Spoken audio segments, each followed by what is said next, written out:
dès qu'elle arrive, à point quand ça tombe. Et elle retrouve les dévolus, voire les soirs qui lui incombent.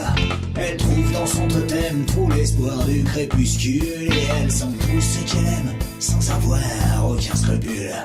Et quoi qu'il lui arrive, elle ira jusqu'aux limites de sa logique. Il faut qu'elle vive ce dont elle se félicite. Elle peut redécouvrir d'anciens cauchemars oubliés, ou d'anciens rêves qui la font rire, ou bien qui la font pleurer, même hurler. Désaccordé.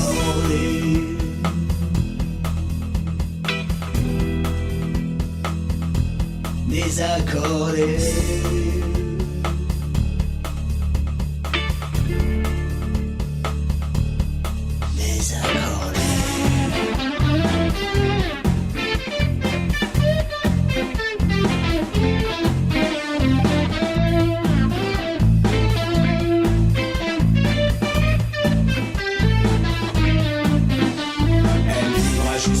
Sa colère ou sa tristesse, et ressentira jusqu'au bout ce qui la peine ou la blesse.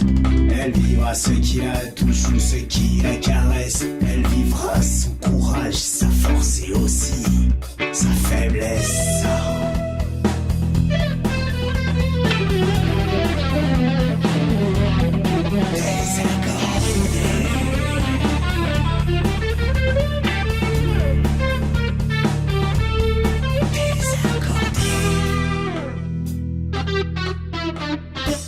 Cette fois c'est clair, un peu comme au fond d'un verre, comme un contact agréable entre le ciel et la terre.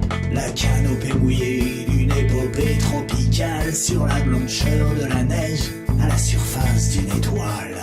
Et parfois la forêt se mue en lisse élastique à la douceur d'une vallée au parfum néothénique. Et on s'y glisse un peu comme dans les bras de la mort, car sans doute assez heureux de l'avoir retrouvé encore abandonné.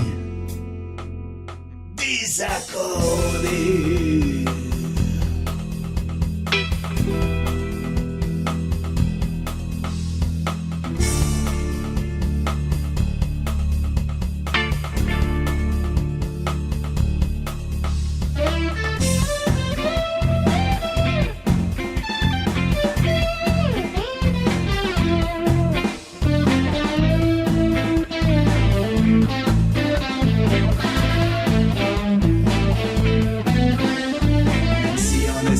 Si on l'a trouvé enfin, et même si le temps nous déclare qu'on peut attendre à demain, entre les choses qui restent, entre celles qui disparaissent, on peut